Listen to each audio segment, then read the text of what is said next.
Hey, in this video, we are going to talk about some popular questions that people who want to start selling on Amazon ask, and then I'm going to answer them as a seller on Amazon. And my guest today is Lucia. She's from Italy. She's also watching the channel together with us here, and we sort of connected, and then I just decided to help her and do a video to answer her questions and help it for you as well, the viewer who's watching. So you're gonna have all the timestamps in the description for all the questions. So we're gonna kind of ask them in the process. I'm gonna answer them as a seller, and hopefully it's gonna be helpful for you. And Lucia, can you please introduce yourself to us, and then we're gonna dive into the video. Well, hi everyone. I'm Lucia. I'm from Italy. I've just graduated from university and I don't want a regular job. So I discovered this Amazon business and I'm really interested in this. So, well, I have some questions, some beginner questions for you about Vova, and hopefully it's useful for everyone.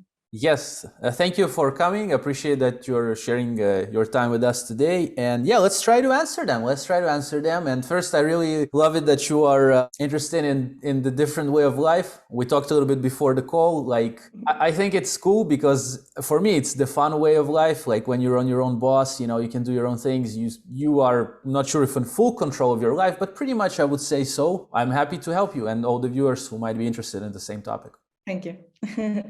Okay, let's start with the first. Is there a real potential to start this business or it's too saturated? Yeah, that's a great question. So that's pretty popular as well, because also people who are looking for some opportunities online, they might hear about Amazon FBA. It's getting popular and it's been getting more popular with the years. And even when I started, that was late 2016, we were just learning the business model. It was already popular. And back then, Lucia, what people were saying that sometimes you would hear that it's too late. 6 years ago, right? Same thing pretty much. And honestly, I will say that it got more saturated, like any kind of business niche, I believe. And also things have changed on Amazon. So things are a bit more complicated in terms of how the game works. Okay, some things like logistics got more expensive with the years because of the pandemic.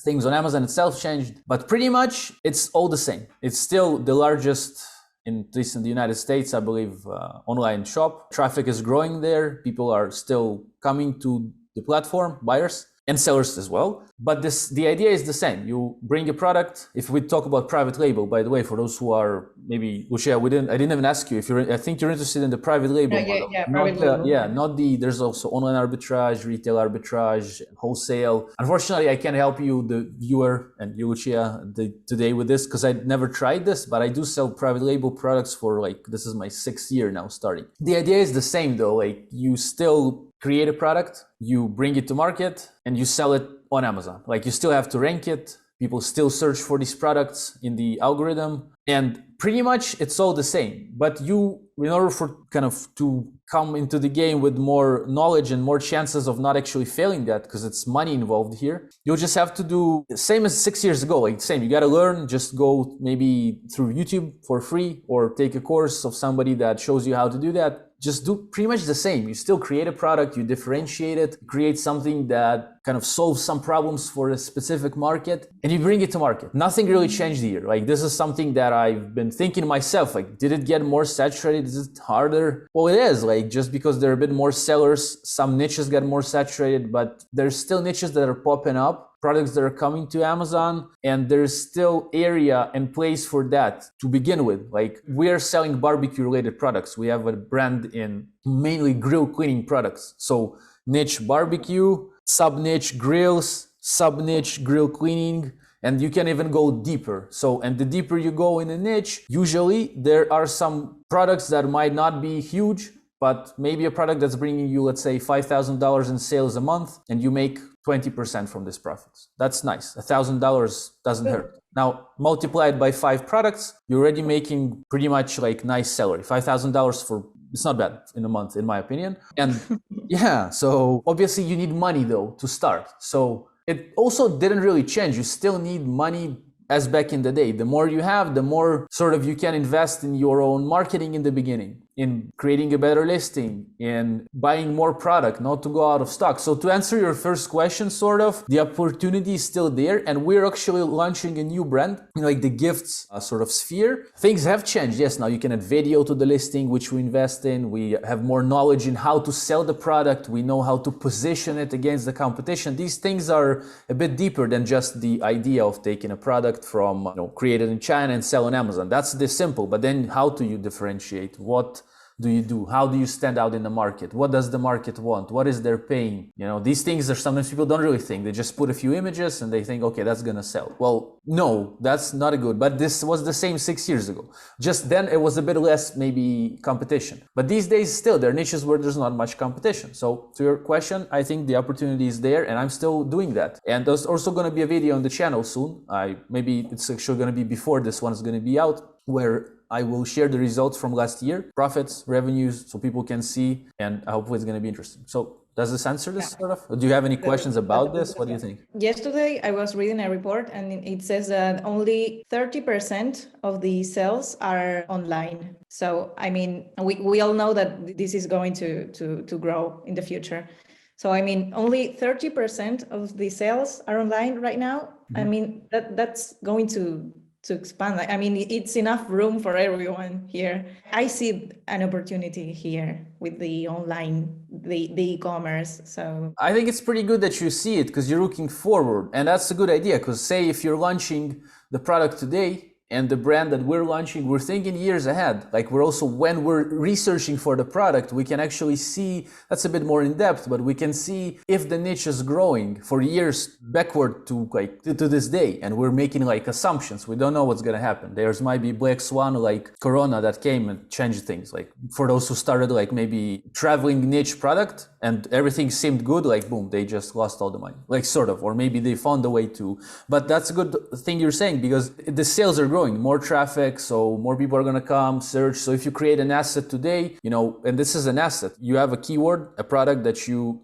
rank somewhere on Amazon. If this is a niche that's hopefully going to be selling 5 years ahead, it continues to grow. The listing grows with more reviews, more pictures with reviews, better rankings. You rank on Google with this listing, here you get featured by a blogger, and it's just growing. So not just like that. It's not like, I don't want to make it sound too easy. It's not that easy, but it's really doable and there is opportunity, yes, for the years to come as well. So yeah, it's scalable. I think scalable as well. You can multiply your products, niches, but you need money. This is a product-based business. You gotta realize something that people forget is, let's say you get to $50,000 in sales a month and you make $15,000 in profit. Well, that's pretty cool, right? But what about the products that you need to buy in order to continue this growth? Yeah. And that is inventory. We're going to talk. I think it's one of the questions we might have today, right? So, okay, let's get to that later. But it's okay. That's the first one. Pretty cool. Let's move on to the second question. How much the budget should be for a successful start on Amazon? That's also a great question, which is also popular, which is usually the first question that pops up in people's minds. Like, hey, okay, I see the opportunity. Seems interesting. I can see even the future. I feel like I can do something here. There's a chance to make some money to kind of get to what we're wishing for, sort of get to our dreams with the vehicle that's called Amazon FBA. But how much do I need? Yeah, that's a great question. And it really depends. Okay, so I'll explain to you what it depends on. There are going to be many opportunities when you're going to be researching for products. By the way, there are many videos for product research on this channel. There's even a 12-hour video I created once. I said for like a whole day, almost 12-hour video. It's here on the channel. I think there's a lot of information about product research, pretty much all I knew. Yeah. So it's here on the channel. But the thing is, there are different niches. There is like, let's say, a product that costs $100 and there are huge sales in this niche. Like people are making thousands of sales a month, let's say. And there is opportunity for new products. So there's not many reviews.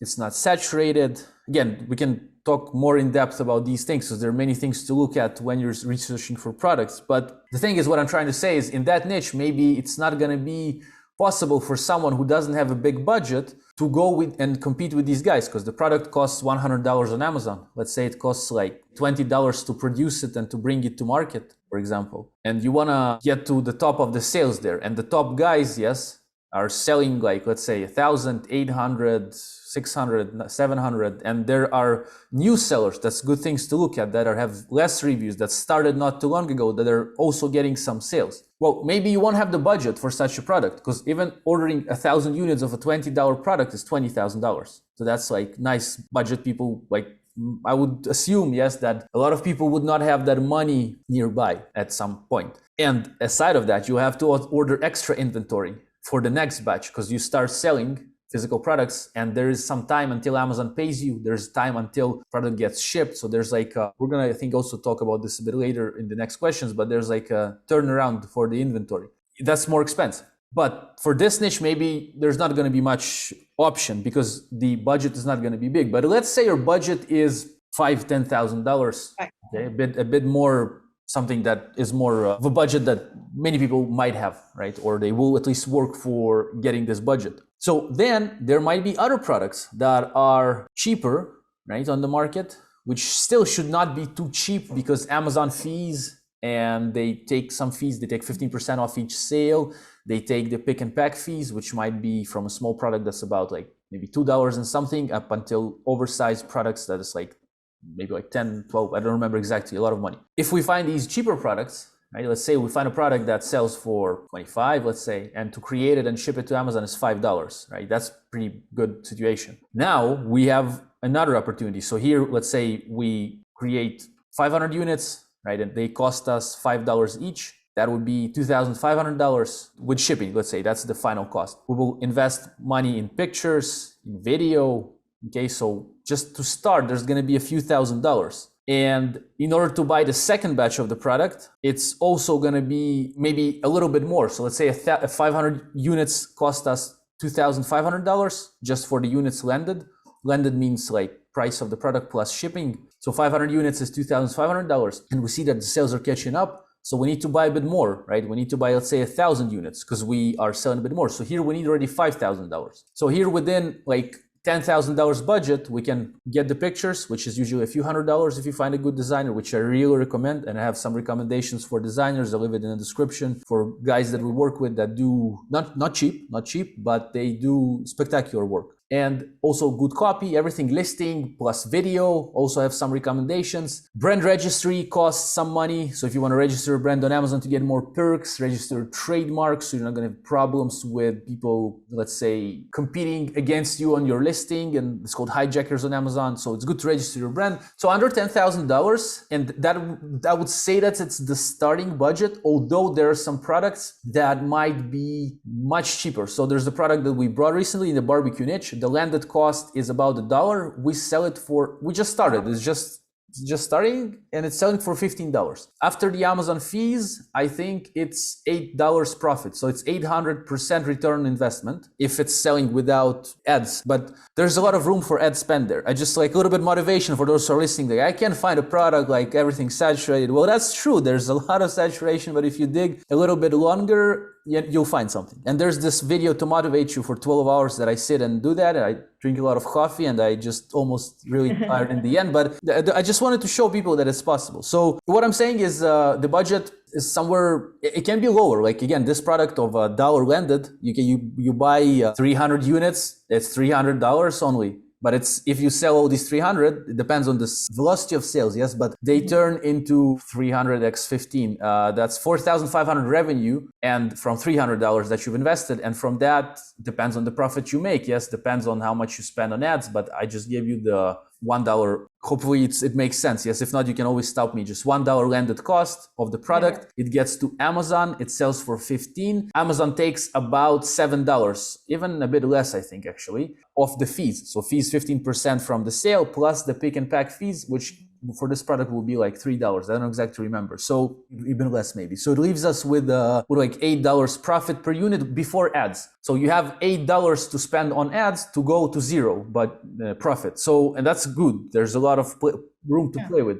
But generally with cheaper products, the click costs for pay-per-click might be higher. So for ads on Amazon itself, that's why it's better to look in other opportunities. But sometimes you can find these opportunities, a product that costs you like 50 cents to maybe even produce and even ship. It's possible. There are things like that. Like I gave you a real example of $1 product, around $1. I think it's $0.07 just to be more accurate. And it sells for 15. That's not bad. That's very good. For those who are thinking like, well, that's X15. That's not X15 because there are the Amazon fees and everything. So that leaves you with, after Amazon takes everything, about $8. So return investment, $1 invested, $8 out, 800% return investment before ads. That's pretty good place to be at. Usually it's less than that. This is like just, we're just testing. Others in this niche are selling for a bit lower, but we're trying to, and this selling seems like we're selling even with this higher price. But does that answer the question? I think I just, yeah. What do you think though about this, about the money, how much needed? What do you think? It depends. I mean, if you want to sell something, like $1 landed, or something that it's more specific, or like I don't know, technology, that will be expensive. But I mean, it depends. If you want to start with the low budget, I think that you can. Definitely. Of course, there is an initial investment like 3,000 or 10,000. I would look into having that money, yes, about this $10,000 around this, because and things might go very well. That's what I say to people, and I'm happy always for people that it goes well for them, but they'll need more money in case, because it takes time to return the money. So let's say you start selling these products, it takes you 30 days to create them, 40 days to ship them, and then you start selling them, and you only get the salary of Amazon after like 2 weeks after. So there's a cash flow cycle that is on there. And the shorter is the cash flow cycle, the faster we can get money back to our pocket to invest in more inventory. If not, then we need to put money from our pocket to invest in more inventory. Hence, it's always a good idea to try to lower down that time of turnaround of the inventory. And that is done by getting, let's say, local production of products. That's one option, or shipping with faster options of sea shipping instead of doing the slower shipping option from China, let's say. And generally finding manufacturers that can do the same product for a shorter amount of time. And this is possible. For the same product, sometimes you get someone does it for, let's say, 45 days, boom, someone else does it for 30. Well, you gotta ask them why, how come? Maybe they're missing on something for some part of the product, or some material is cheaper. So there's a lot that goes into that. You see, we're already going into other things, but that's Amazon FBA. Like, you develop products, and product development is a really interesting thing, because again, it should be also a simple product, in my opinion.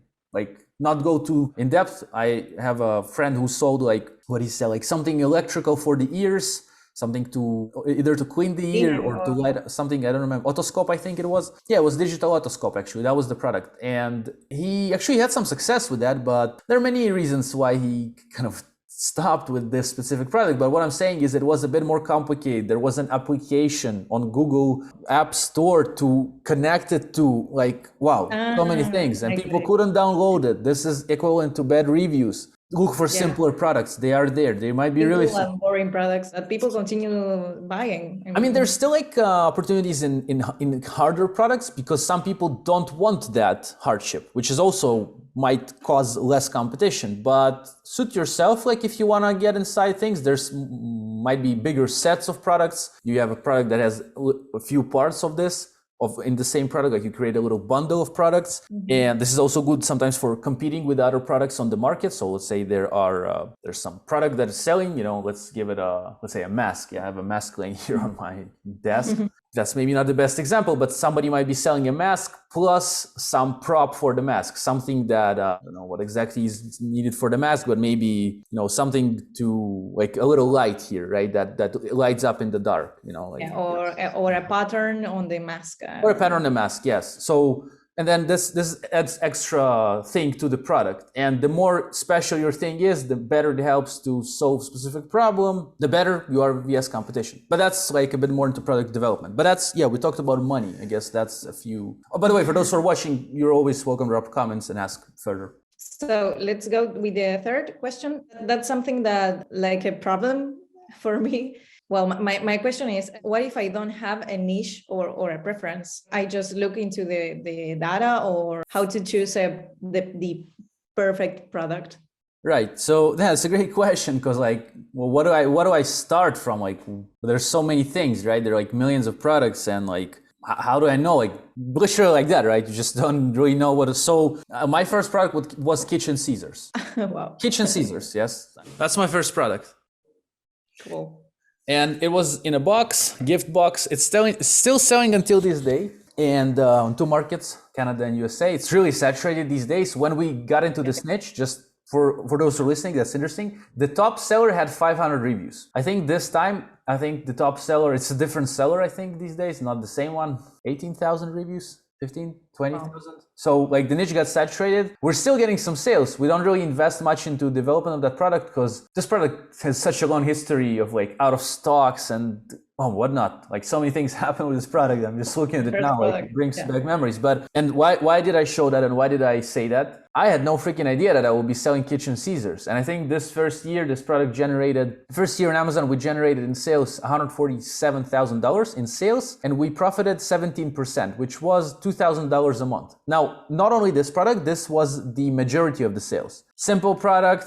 There's like a nutcracker here. There's a bottle opener, some other things that other kitchen scissors didn't have. We added a nice gift box to stand out. The listing was a bit better. And we priced it higher. Hence, we priced it higher as well. But I would say that if you don't, okay, so 2 things. First thing, if you have a niche, like let's say you have something that you really like in your life and you know that there are products in this space, whatever space, you can just start from that. Just understand if, well, maybe there's something that, I can find from them. Then you can use different tools to do market research for these products. Helium 10, Jungle Scout, whatever you choose. There are many of them actually. You can even work without tools, but I would say that it's really hard. We always use the Chrome extensions of either Helium 10, Jungle Scout or others to research the niche. By the way, links in the description to these tools. That's option number 1. When you have something, you just check out in this niche and you just see what's up. And mostly it's not gonna happen. Like I had no freaking idea. Like for example, I like going to the gym. Dumbbells, like cables of, I don't know, these, like stretching, I don't know, nothing really came up. So what happens is you can just do product research based on data, exactly as you've said. So I have, again, different videos for that. I have a product research playlist that I can place in the description where you input data of what you want to see based on sales, on reviews on Amazon, and the program will show you these kinds of products in different categories. That's how we stumbled upon the kitchen scissors. Back in the day, the data was good for that. These days, probably you'll see data that's oversaturated. Honestly, this is an oversaturated niche these days. And the prices go down as well when that happens. But based on data, you will be looking for products. So you input, for example, I want to see products that generate over $10,000 a month. This product has less than 30 reviews, for example. And on this listing, there are less than 3 pictures. You can do that inside programs. And then the program will spit out all these products that they have in their catalog, which they download from Amazon. And you will see then these products. And then you do further research. But here you might be stumbling upon bird cage from wood, like holder for cups from crystal. I don't know what, like you'll see bizarre products, but sometimes it's a niche. And honestly, sometimes I don't even cook too much. Not at all, like maybe eggs or something. Honestly, I don't. But this is a product for kitchen and I still use it for like different things around the house even. But I never thought that this would be my first product, but the numbers showed me that. That's like a product business. You buy, you sell for hire. And I learned to love them. I created the listings. We thought about the, people who are in the kitchen that are working with with this sort of product. What I'm trying to say is like, I learned to love this niche. And then barbecue, like I don't really do barbecue. My business partner, he does barbecue, like he knows how to cook good food. Me, not really, but it was an opportunity and we jumped on it. And then we created the brand in barbecue products niche. Wait, I forgot a question for a second. The question was, if you don't know the niche. So you can use like tools, again, link in the description, Helium 10, Jungle Scout, whatever you choose to search for the products. And if you're still like, how do I do that? Playlist in the description for product research. I have over 30 videos that, again, it's all based on experience, by the way. I always share like what I went through. So maybe not the best advice, I don't know, but it's real advice. You know what I mean? Okay, so question number 4 is how long does it take from where you order the products to the supplier until they arrive at an Amazon fulfillment center? A pretty good question. So how long does it take? Well, it depends. right? And I'll explain to you exactly what it depends on. So I guess we're basing it on the assumption that the products are ready, right? They're ready, they have been checked by our maybe inspection company, they're packed, they're just waiting to go out to, let's say, let's do China, USA. And always think as where you're shipping from to where you're sending it to. Now, first thing I would do is actually I would ask the freight forwarder company, right? I will also leave links to some people that I work with down in the description, that you ask them, hey, we have this and that amount of this and that product. This is, let's say 50 boxes that are this size and that size, and they weight this and that. This is such a product. There's also a thing that you have to include, which is called HS code. I believe, Lucia, you watched my course, for free course on Udemy for shipping with Amit Rosenthal. He owns a company here in Israel for shipping. And HS code is like a code that the local authorities put on your product, let's say, and they have you have to pay, or you don't have to pay extra. It's like HS code. People can Google that. Yeah, it's a special tariff. Sometimes, usually, it depends on the product, but usually it can be 0%. Sometimes it's 5%, sometimes it's 30%. It depends on where you're shipping it from. But I'm diving a bit too deep. There's options of air shipping, swift air shipping, or very fast express. You can get your products, let's say, from China to USA in 3 days, 3 days. Who is it good for and who is it not good for? It's good for very light products and where you have a lot of room for margin. For example, for a new product that has a very low cost for landed, we can eat up this expensive air shipping, because air shipping is more expensive, and specifically the express. Or if you're going out of stock, you don't want to go out of stock on Amazon, because then you lose your positions. You're selling. If you go out of stock, then other competitors, you disappear from search, other competitors appear, and then, you go down. So what you can do is you can ship air, express about 3 days, regular air. There's different companies you can talk to, different kind of rates of how long it takes, but about 3 days. We're talking about working days, by the way. That's interesting to say. Working days is from Monday until Friday usually. Yeah, there's calendar days as well. So you can ask the company, is it working days or calendar days? That's interesting, because sometimes people try to sell you something with, so to say, lower calendar days, you think, but it's working days, so it's longer. So one working week is 5 days, Monday to Friday.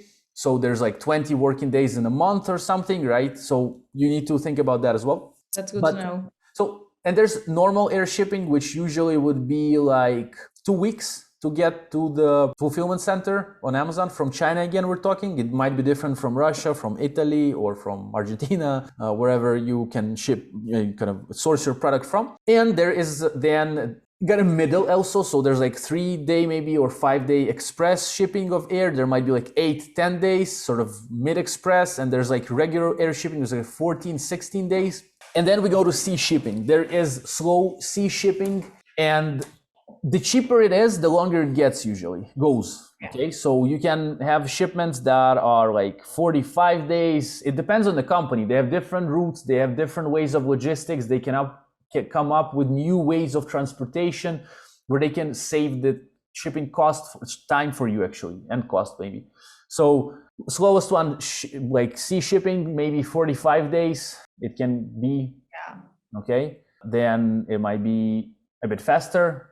It depends. There's some different ways. Also depends on where the logistics center is located in the United States and where the logistics center is located in China. Because, for example, if your products are in the middle of China, it will take only like a few days maybe to bring them to another part of China. Think about it. So you need to base that on your logistics too. And then fast sea shipping is usually they have some different lines, and it can arrive as fast as almost like the fast air shipping. Sorry, not the fast air shipping, like the slow air shipping. So we're looking at 20 days, something like that. And so there's fast sea shipping, they call it, slow sea shipping, and there's like in the middle. Hence, I would recommend talking to the company and asking for all the options. Say to them, because sometimes they are not going to tell you just because they didn't ask. Ask them, I want a sea shipping and the cost, want an air shipping cost, fast, slow, all of them, just to get the picture clear. And then, so we're looking between, like I say, 5 days to 45 days plus delays that might can happen. There was a congestion, I think it's called, in the Los Angeles port. If it's still not there, a lot of ships are waiting to get in queue. There was a problem in Canada. We shipped products in September, I think. They only arrived luckily we had enough stock. They arrived in late December. 3 months, because the roads and bridges collapsed because of the weather. We can never foresee that, but it happened. So things happen. Usually it's not going to be like that, but sometimes things happen. So I hope it answers the question. I want to end it on a good note that usually it goes well. So whatever is promised to you in the times, this is how long it takes. I want to add something. Also, it's good to ask, I think, to the supplier a DDP price and compare it with the supplier quotation, for example. So that's how you get maybe an idea of the total cost of the product, of the operation between China DDP, for those who are watching, is delivered duty paid. That means, so that's a good point that you brought up. So for those who are not sure what that means, DDP means delivery duty paid, and there's EXW, which is X works, and I'll explain. So let's say there's a price of a product, which is the scissors. I think maybe, I don't know, I don't remember exactly. Let's say $1 it costs to produce them, maybe 70 cents, something like that. Let's give it a $1, so it's going to be easier to count it. $1 to produce them. That's EXW price. So for price to pay, if the manufacturer creates the product, packs it into boxes, adds all the logo, everything, until the boxes are out of the factory, ready, that's the EXW price. Let's say it's $1. But DDP price is delivery duty paid. That means the price that we'll have to pay when we buy the product, plus we ship it door to Amazon until the warehouse. And then you can, as you mentioned, right, you can understand how much is the price, including everything until the end. Then you can base your assumptions on like, can I be profitable with this or not? The thing is, I would add that if you ask your supplier, sometimes they may get you even better deal than the freight forwarder. Might be, it depends. They have their own freight forwarders, like somebody ships that. So I would recommend, I will say like this, more transparency you will get usually from freight forwarders that are independent, like guys that, I can mention some people that I work with, Unreal China, Rosenthal Logistics, there's Unicargo that I know, FBA, Forwarder One, different people that we worked with, and they can tell you where is the shipment, sometimes with the factory, and usually the factory I had no problems, they still delivered on time, but like, hey, so where's the shipment? Well, it's there, what's the tracking? Yeah, we're gonna get the tracking number. I don't know, it was just not necessarily that it's always gonna be like that, but it seemed to me that there was less transparency, but still you can use or a lack of communication, maybe. Lack of communication. Maybe I didn't explain myself well. They didn't just, what the hell does he want? Like, just, maybe they didn't understand me or something, which is a good point as well. So I would say you can ask them for DDP prices, plus in the same time, you can ask them, the supplier, when you're communicating with them, just ask them for the boxes. What is the size of the box that you will ship of the products that you want to create? And in the same time, before even you start the project, you can ask a freight forwarder. Like, don't be shy, you can ask them. You can ask for the packing list. Yeah, exactly, packing list. Yes, you just ask for the packing list and send it to the freight forwarder. Yeah, and then you get, before even you start producing, just to understand, which is actually good to do, because otherwise you start producing, you do something, and then you realize that you are not profitable. That has to do with the following question that I have. It's how to make an accurate profit calculation. I mean, how will we make a complete list of the cost involved? That's a good question, because that's what it's all about, right? Because if you miss on that part, it's you just might end up not being profitable, or hopefully being over profitable. Maybe you will surprise yourself, but usually we should check it. How can you do that? So it's interesting. So there are calculators that it's called. You can go, let's say Helium 10 Chrome extension, again, Jungle Scout Chrome extension, link in description. You can use it for free in the Helium 10, not for free in Jungle Scout. You can do the profitability calculator. And what does it mean? You can go to a listing of a product, let's say kitchen scissors again. On that listing of a product that is going to be similar to yours, okay?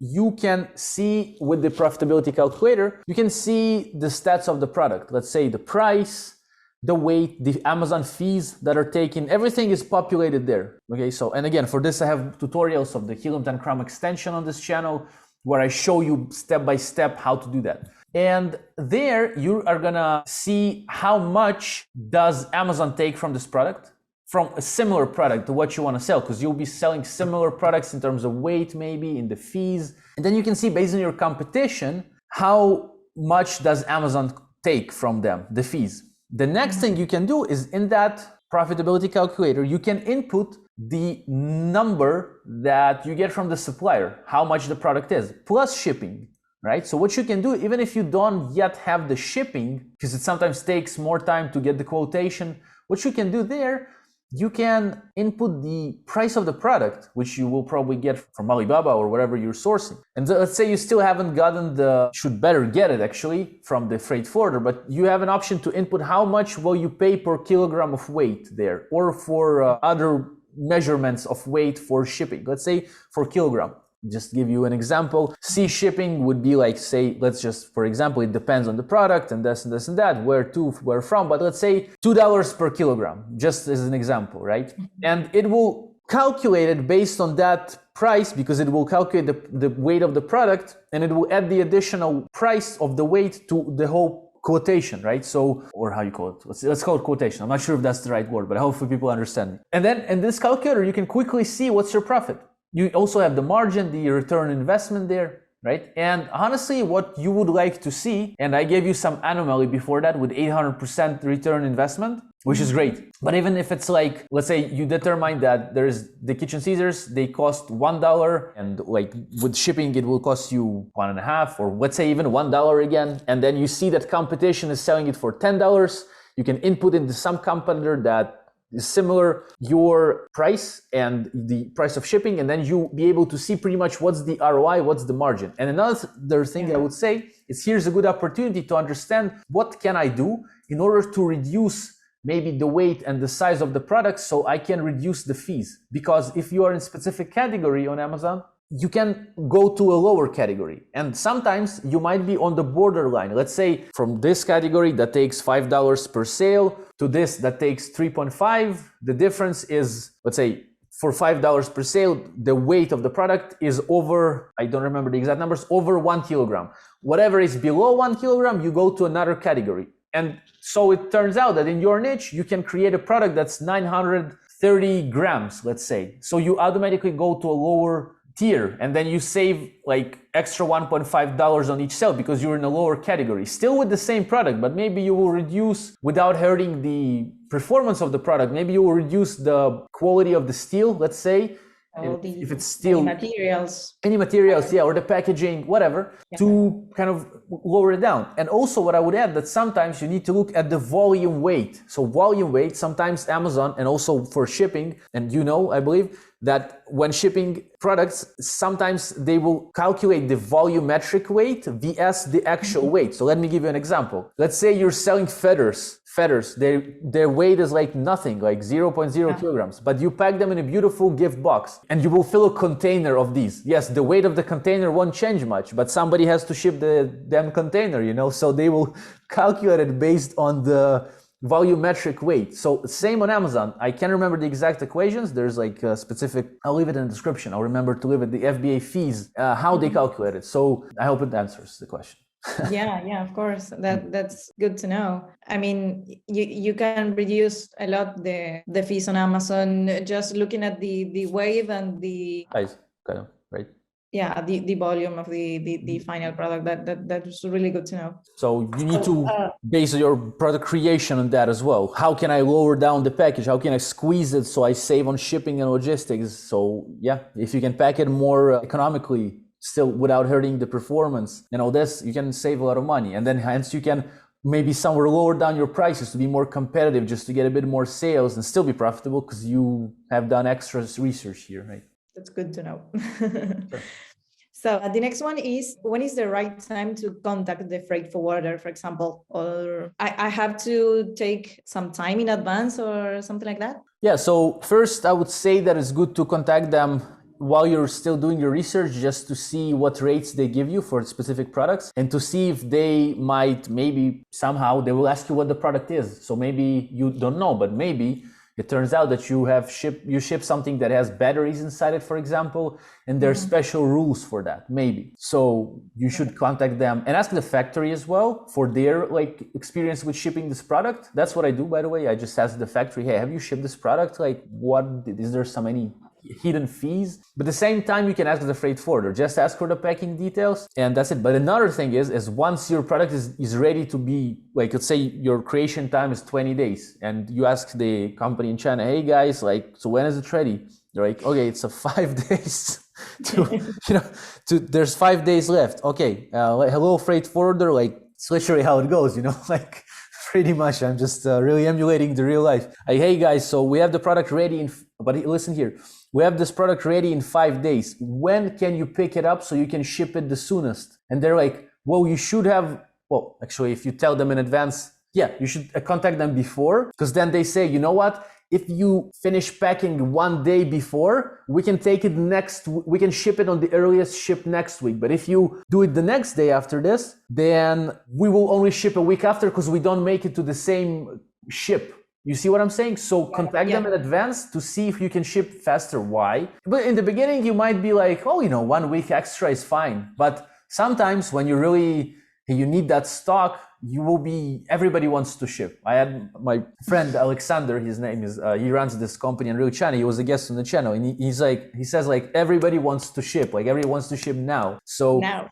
Yeah, like that's true. Like I'm always like, hey, when can we ship the soonest? And obviously, so once you're creating the product in the last phases or even before, but better to do that in the last phases. When you already need to ship, you just contact, hey guys, is there still place or can you book me a place in advance? Maybe we can pay now to book this place or something. And of course, in the beginning, just to understand how much the price is. When you have a clear idea of the product that you want to sell, then you can contact the freight forwarder to maybe book the place on the ship. That can be a bit when you're already creating, obviously, right? So just a little bit before it's going to be ended, right? Or maybe a bit longer before. But in the beginning, when you're just starting to look for the product, when you get the packing details, you can just maybe ask even before you started creating it, just to understand how much will it cost me to ship that product. And as well ask your manufacturer what they offer, and then you can kind of see what they say. I recommend also writing an email to a few companies just to see their different prices. Maybe they have different solutions, and you'll be surprised sometimes that one company might, for some reason,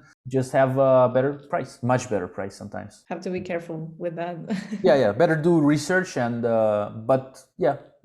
So the next one is, how can I correctly manage the inventory? I don't want to go out of stock. So is there any trick there?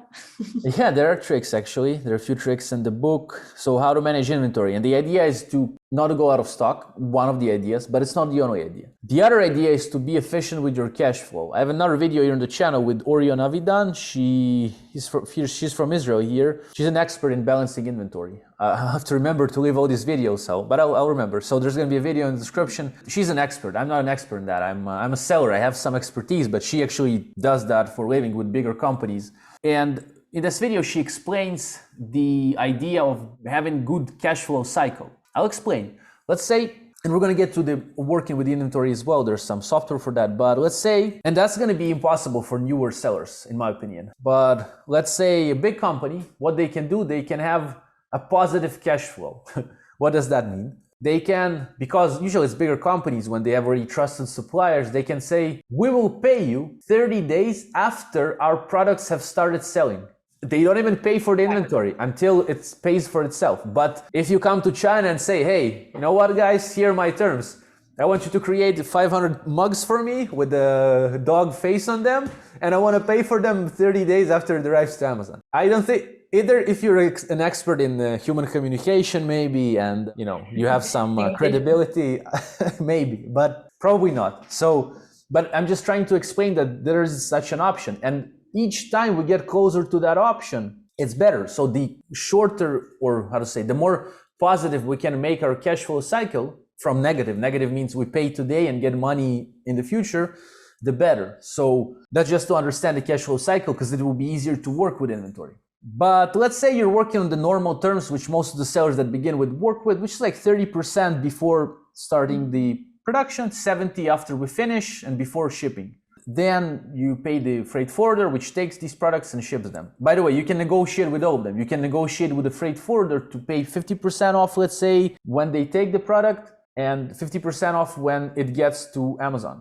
let's say. Okay, you can try to do that. And again, it's relationships. If you're the first time coming, you can come with recommendations. If, let's say, I tell my friend freight forwarder Lucia is coming, she wants to be a seller and she's like serious about that, they might consider, because you know what I mean, like they sort of know that I know you. So use your connections as well for any sort of business endeavor you do. But that's one. Another thing is, let's say let's take that aside. Just, I think hopefully that was a bit clear about the cash flow. But the other thing is the inventory itself. Like, how do I know when to order more? How do I know that? So let's say you are selling kitchen scissors and you're selling 10 units a day, and it takes you 30 days to produce them, 40 days to ship them from China in a ship, right? So you're cost efficient, let's say. So it's 70 days plus 10 days to, like some problem, something for products to get inside Amazon, to get to the, let's say 80 days. That's the time it takes you from when you start producing to when you start selling. So imagine this, you've ordered 500 units of these kitchen scissors. That was my first order, by the way.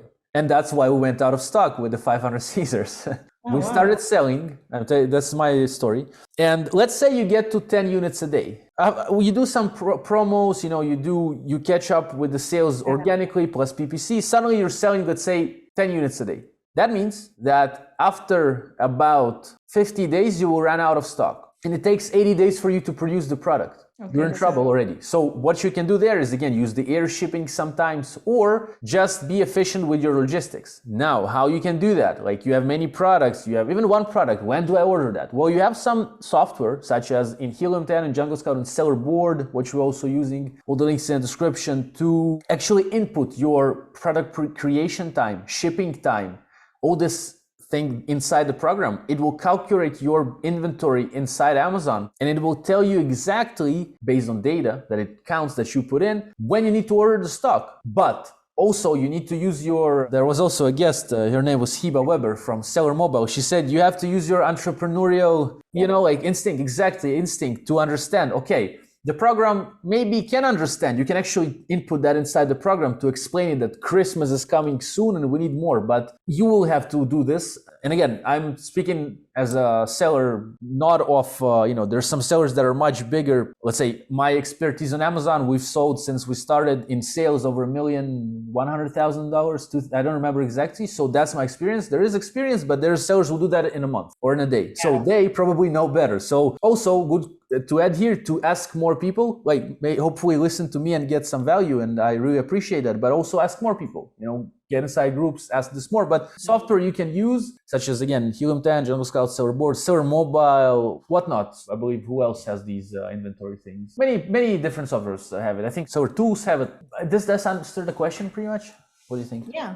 I think you can see that with the days. I mean, when your product goes live, you will see how much does it sell for days. Yeah, how many units that are way sold. you will have an idea when to order more. Yes, exactly. And that's why starting with low stock, it's okay, but you need to be aware of that. If your product creation time is long and you have opportunity for higher sales, and that opportunity we can count by doing product research, seeing what the top guys doing, and then see what the lower guys are doing. Those who just entered the niche, smaller sellers with 5, 10, 3, 11, 20, 30 reviews, the newcomers, maybe they're doing like 300 sales. This one is doing 200, 100, 500. You can see opportunity to catch a place there, and then you will actually be able to order inventory based on that. So yeah, and then with the software, you can calculate it better, but also you need to understand the theory of this. And for this, there's a good book called the book by Eliyahu Goldratt, which is called The Goal. I can remember now. The Goal book from 1986 explains this theory. So I would recommend you, Lucia, and our listeners to purchase this book. It's a good book to understand how the product's business works and how to lower down that production time as well, but also the cash flow cycle and make it more positive, because then life gets easier.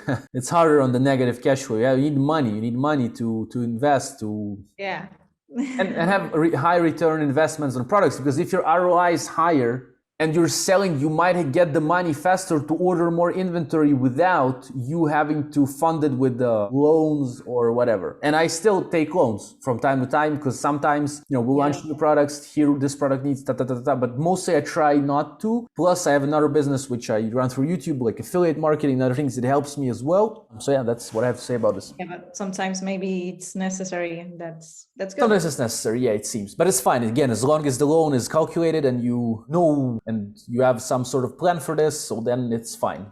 But again, I'm speaking as a seller of a lower mid-size. Like larger companies might take $1 million today to invest it tomorrow. Like I still haven't played with these numbers. This is very scary for me, to be honest, still, but we just step by step, right? The next question is it really hard to make a good listing? I mean, to appear in the first page? That's the goal of everyone, I mean. The hard part here is understand how to stand out and really understand what does the customer really want? Who is the customer? What they want? What is the pain? What solution they need to the pain? That might be hard because kitchen Caesars. Who's buying that? Is this a mother that has a family, or it's a guy that just cooks food?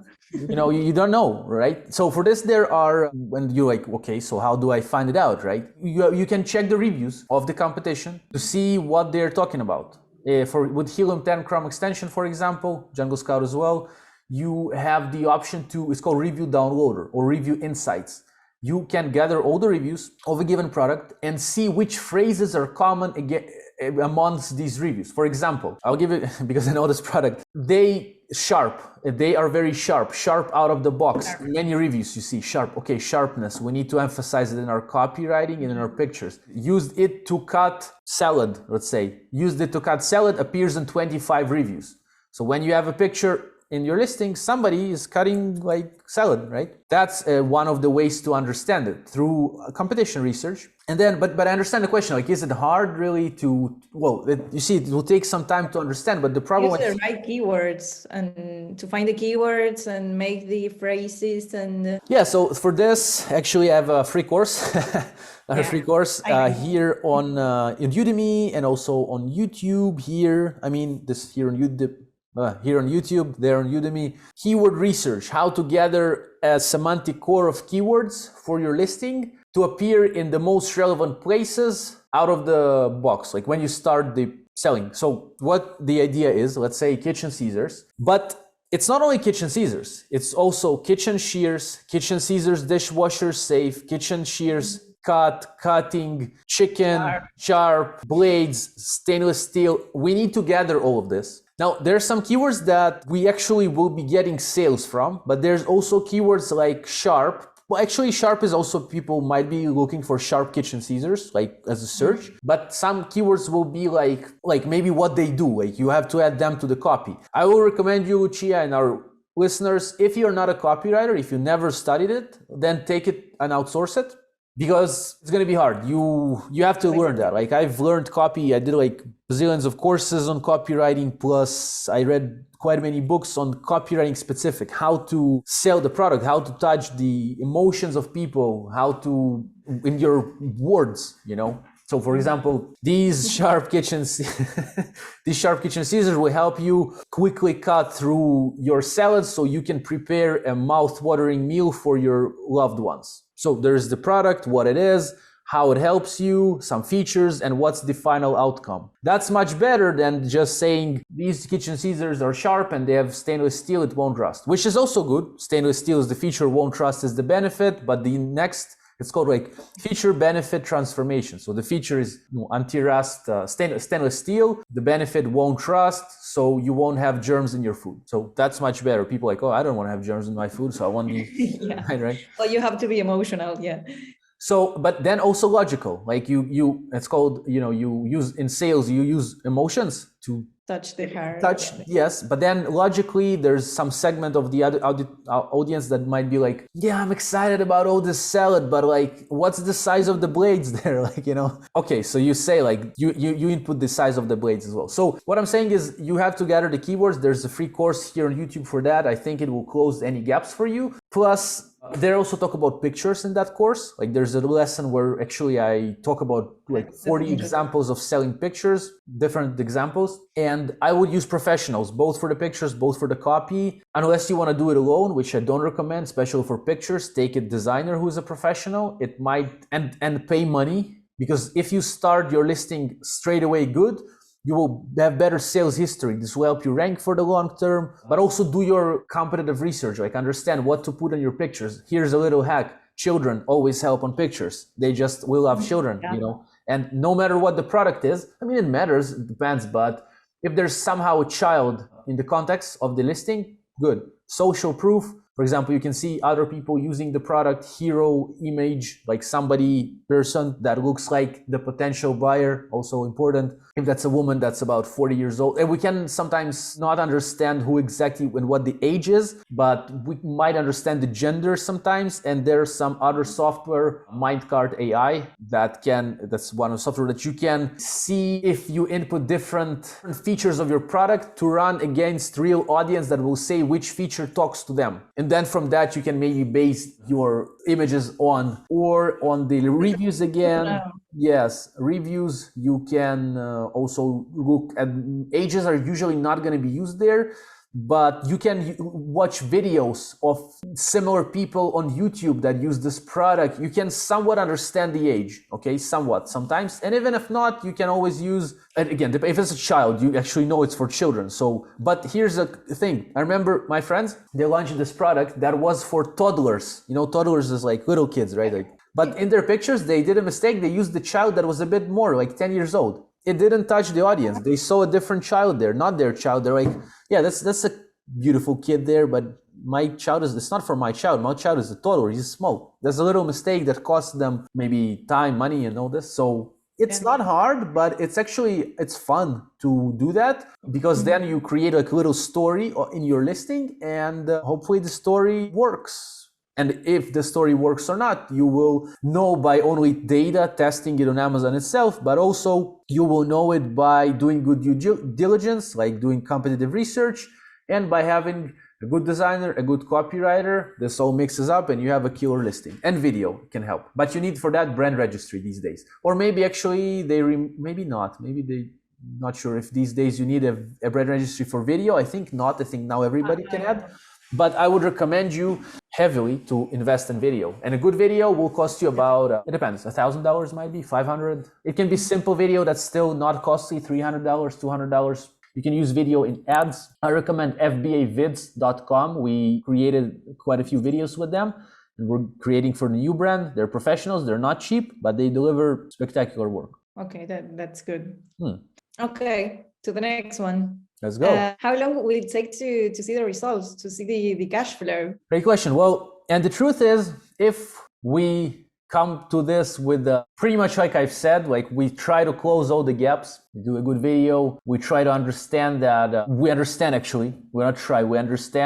as much as we can, because we're always learning, all of us, like how all this works, how inventory management works, and we bring a good product to market that is differentiated, that is actually something that people will buy, those that are searching. Honestly, Thursday, you turn on PPC with 0 reviews even, that's a debatable topic. Sometimes people say get a few reviews, maybe from friends and family, which is against terms of service, but honestly, many people use that. So you can, suit yourself, I think it says, as they say, but you can even without that, you know what? You start with 0 reviews, you did a spectacular listing, something that really solves the problems of this niche, you will still get sales. But on the Thursday, probably, you will start ranking. Like it will take an algorithm, like every one day, there's like maybe an algorithm reset, let's say, and it will start slowly to rank automatically, just like that, because you've input all the relevant keywords and all the relevant places, the pictures, everything is set. You can turn on PPC, pay per click on Amazon itself, and hopefully start getting sales. You will start ranking with time. If you, again, have a great listing, you will sell even with 0 reviews. Of course, the conversion will be lower than with 5 reviews, with 1 review. And 1 review bumps up conversion crazily, by the way. You can even Google that. 1 review is much stronger than 0. Just because these 5 stars, hopefully not, if you get a first review 1 star, that's a problem. That will be very hard, because I've never bought a product in my life that's one review and 1 star ever somewhere. I think most of the people will not. But again, I'm not sure. And that's hard because if you get that, you won't get sales. It will be hard to. So that's why sometimes if you have a plan for initial reviews, something just in case, it's good.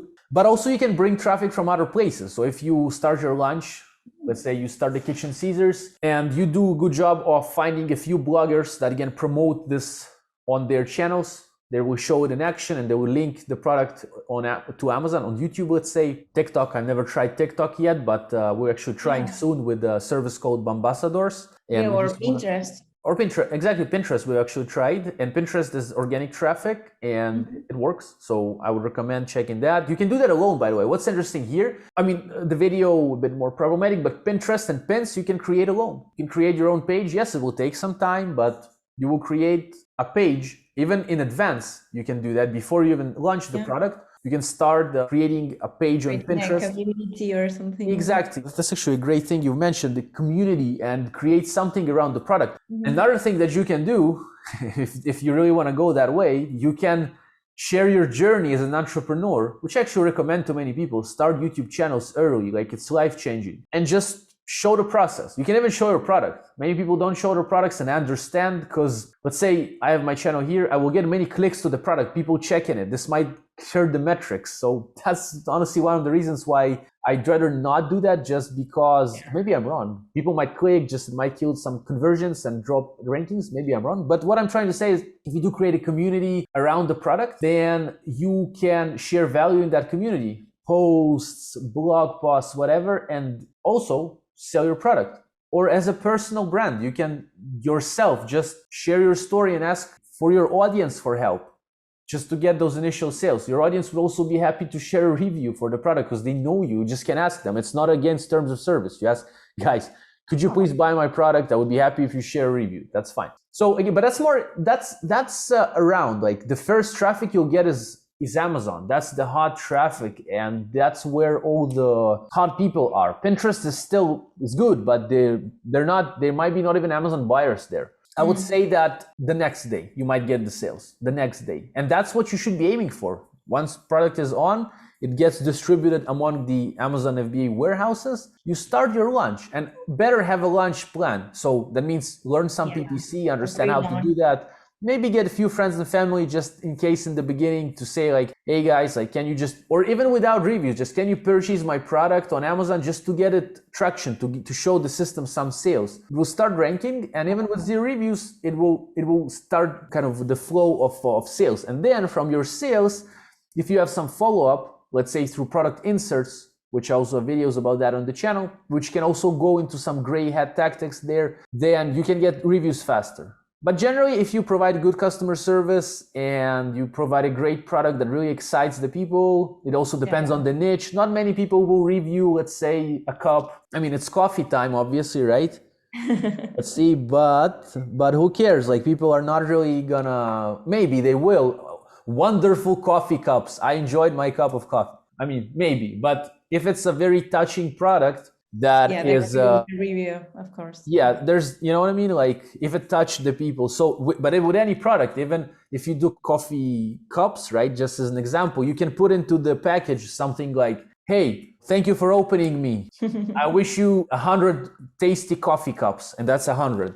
That's cute. Like somebody might like say, all right, that's nice. Like, and then when you ask for a review, the chance of a review is higher. So, so the question is, you can start getting money back the next day, like you start sales, which is better actually to do some sort of promotion, something. But to earn money, like to actually, you know, to start living out of that, it will take a bit longer. That's why I don't recommend people to quit their job straight away, because you need cash, you need money. You might go very well. Your Kitchen Caesars might start blowing up and you need money. So if you leave your 9 to 5 or 7, in my case, it was 7 to 7 job, I couldn't actually. My 7 to 7 lifeguard job helped me because I got money to launch new products. Then at some point I quit because actually it was time to quit, just to take the leap of faith and to get 100% entrepreneur, like no job. But also there was already a working business, already about, you know, like $150,000 in sales, some ideas, some profit that we actually made. Yeah, so I would say like take a while until you do that. especially if it's your first business. Like, take it easy, give it some time, and then quit. Great, yeah. I mean, I'm all for quitting the job because it's more fun to do your own things. But some people have bigger businesses than mine 100 times, and they still work a 9 to 5, by the way, because they like it. And that's fine. But I decided to quit. Well, that's motivating. I'm happy to hear. Yeah. It's doable, you know. And as I mentioned, the sales will come fast. Like for this product, for a new product I mentioned that costs $1 and it's $15 it's selling for. I think already when we didn't do much, there's one review that landed on the listing, and we didn't even, because we're launching the other brand, we didn't emphasize much for this, and it already sold 8 units in like 2 weeks, and without doing anything, just having an optimized listing. And it's not seasoned, it's barbecue product. So, and each sale is 800 ROI because it's organic, no PPC even, which is not good for the listeners. Don't do that. Better have a launch strategy, because we just launched it and there's the other brand we're launching, and like many things that are happening in my life, I'm just not haven't been able to give enough time to that. Don't do that. But I'm just saying that, hey, it's selling. Like there is traffic on Amazon because the listing is optimized. It looks very good. Keywords are in place. Let's go. Well, it's a good passive income. Yeah, sort of. Yeah, that's totally like passive income now. But again, better have a plan there. And now we're actually doing a more like a campaign to give a bit more launching and ranking to that listing. Good. Let's go. Well, the final question: is there any strategies to achieve that first sale and then to become the best seller, maybe? Right. If you're ambitious. Yeah, that's a great question. And bestseller badge, usually that's the badge itself, because you're bestseller in your category. Plus, you're usually selling the most because that's how it goes. I'll start with the first, how to get your first sales. So first, before anything, is the product development. If you want people to buy for long term, you need to solve the problem of this niche and be really differentiated in this niche with your messaging, with the people that you're touching. Let me give you an example. Let's say that, and again, this is all, we need to research it, but let's say that these kitchen scissors, based on the reviews that we know, are bought mostly, yes, by women that give it as a gift to their husband, let's say. That's one segment of the audience. But also, we can see that there is smaller audience for this product. Not the best example here, but let's go with it. In the same audience that's searching for kitchen scissors, there are people who are specifically looking to use this on cutting chicken, let's say, for example, right? Usually we would like to touch on a few of these people. So for those who want to like do chicken cut or cut salad or something, but maybe also there is something more to that audience. Maybe it's a specific part of the audience. Okay, let's go back to coffee. Sorry, coffee. Okay, let's say that coffee is drank by hipsters, let's say, okay? Italian. Yes, okay. So if you in your images touch specifically and show sort of a person that's in the hipster look, automatically you are very much talking to that segment of the audience. And when they see your product and this talks to hipsters, all the hipsters are going to be excited about this product. They will tell other hipsters that there's such a product, and the hipsters that are searching for this product, they will buy it on a higher conversion rate. The non-hipsters will maybe also buy because they'll see some hipster in the pictures, coffee cups, all right? But it's called positioning. You position your product for a specific audience. There's a specific message in your product. So if you nail that right, and that's hard, that's, you gotta, like I would say, read a fair amount of books for that and maybe go through some courses, some videos, but it's not that complicated. I have a video about positioning as well on the channel. It's with all anxiety in there. It's called how to become a bestseller in your niche. Oh, that would be a great video for you to watch. That's exactly how it's called, how to become a bestseller in your niche. That's one. So we create a product and then we optimize the listing to be in all the right keywords. So we can potentially take all the relevant audience and show our product to them so we can get sales from them. So the right product, the right keywords, the right semantic core of keywords, written in a very nice way, great pictures, great video. Here it means that when we put it on market, we put like the best coffee cup, like literally that talks to some specific audience, that just the best that can possibly be. And the thing is, by the way, probably somewhere you will go wrong, just to be honest, like probably. That's just how it happens. But also the idea is to get a product to market faster, just to start.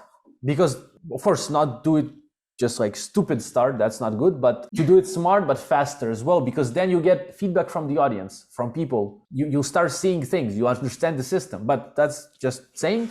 So ready product, position product, you get it to Amazon. If you can in advance, find all these bloggers, maybe find an email list that can promote your product. Okay, in your niche, maybe find some Facebook groups in your niche of coffee lovers. When you, if you want Lucia to be the face of the brand, you know, you can connect to some people there. You say, hey, I like coffee and I am here. I've created some special coffee cups and I want to share it in this group. I'm doing a video for you guys and I've launched it on Amazon. I'm excited for that. There's a link here. And you know, so that's different ways of launching things, you know, but let's take that aside. That's one option. Yes, when you have some external traffic sources, etc. On Amazon itself, because that's where the Amazon buyers are, you can learn PPC. Yes. And you can also, again, reviews. You can use the wine program, Amazon Wine. That gives you, I believe, 30 or now I think it's 60 reviews that wine buyers can buy your product and leave a review for this product. They are very critical, might be. So they leave 5 stars, but you might get 3 stars, 4 stars. Suit yourself, but that's a faster way to get reviews. Or you can, again, use friends and family under, you know, like, again, it's not in the TOS, but you can get your first 2-3 reviews just for the PPC to work a bit better. You can mix it all, different traffic sources, while your friends are buying as well. So it won't even algorithmically seem strange. In this way, you will start getting your first sales. And how to become the best seller is you can go out of stock. You need to sell consistently and grow your sales. That means you need to do all you can to grow in positions on Amazon. How you do that? By improving your PPC and pay-per-click, by improving your conversion rate. Maybe and you can use services. Again, you have Pickfu, Product Opinion, Mindcart AI, different services to A/B test your pictures. Maybe there is one picture of a guy cutting with the scissors, the other picture is with a girl cutting with the scissors, and turns out that 80% of the people prefer the picture with the guy. You didn't know that, you weren't even sure. So either you can do that by testing it on Amazon, which will usually take you probably a bit longer and will be harder to understand, but Amazon actually gives you the option to test titles and main image and enhanced brand content, which is like extra images inside Amazon. But that's good. I didn't know that. Yeah, you can do that. Not sure if that's only for those who have brand registry, but I think, I'm not sure here, to be honest. But what I'm saying is you will start getting feedback from the algorithm. You will see the conversion rate, you will see your sessions, you will see other competitors, like how are they working. If you see that with brand analytics on Amazon, you can, and that you have to have brand registry, you can see the conversion rate of specific products. If their conversion rate is high, that means they're doing something right. So you can check that on Amazon. Continue bringing more traffic. Go to blogs, go to YouTube videos, TikTok, like bring traffic, grow the reviews. Then you'll overgrow your competition reviews. With time, you'll get a bestseller. I've had the bestseller in the kitchen Caesars back in the day. It's a funny story. At some point, that's exciting. I was still working 9 to 5. I actually remember that day. I think I told the story a few times on the channel, but we were having a lighting deal, which is like a big discount on Amazon, so to say, and like a promotion. And after this promotion, in one day, we sold over 1,000 Caesars in one day. Wow. Yes. And we got to number 6 on Amazon in kitchen and dining. Wow. That was crazy. And then we became the bestseller, but for a while, because our rank, it's called bestseller rank, dropped to number 6 in kitchen and dining. And then that shows that you have the bestseller badge. You don't even need to go a lot of sales, but because the next day after this promotion, we got back to our normal place. We still got better in ranks, but at some point we lost the bestseller. I also had a bestseller on a grill brush product. And it adds a lot to your clicks, to your conversion, because that badge is very valuable. But even if you don't have that badge, you still can do relatively fine. Most of the sellers are not bestsellers there, so they're still making plenty of money. I mean, it's the main goal of everyone. I mean, but yeah, I see what you're saying. You can achieve it or not, and that's good. Yeah. So, what do you think? What would you like to say based on what we talked today? how do you what do you feel about Amazon? What do you feel about all this process? Is it more clear for you now after we've talked? Yeah, of course. Yes, yes. And is there something that we didn't clear that you still have in your mind? You're like, I'm not sure about this or that.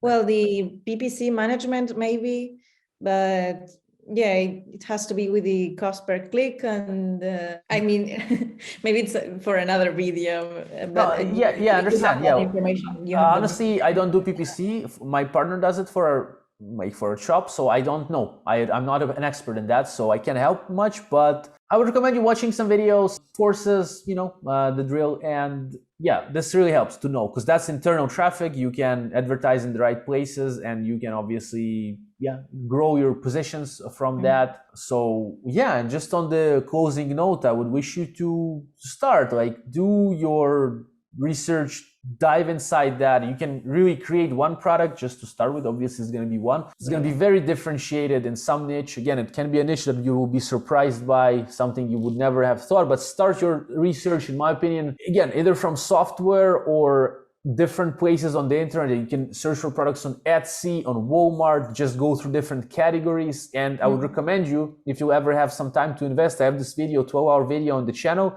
where I just pretty much shared all I know about product research in 12 hours. You can watch it in parts, like if you wish, but I think this is a very useful video because it will open many ideas for you, because there are bazillions of ways to search for products, but the easiest way, and I think it's not too bad, is with software. And for this, I also have a lot of videos. So yeah. Well, good. Yeah. I think there's a lot of valuable information here. Anyways, thank you for coming today, and hopefully it was useful, and we would appreciate a like of those who are watching if you're still with us here, dislike if you don't enjoy. And here on the channel, we're going to have an end screen where I have, I think in a playlist, over 80 interviews with different people from the world that we share some audience, we ask questions, we share some fun values. So thank you for watching, Lucia. Thank you for being my guest. Good luck to you. Well, thank you. I really enjoy this talk, and thank you for the invitation. I really appreciate it.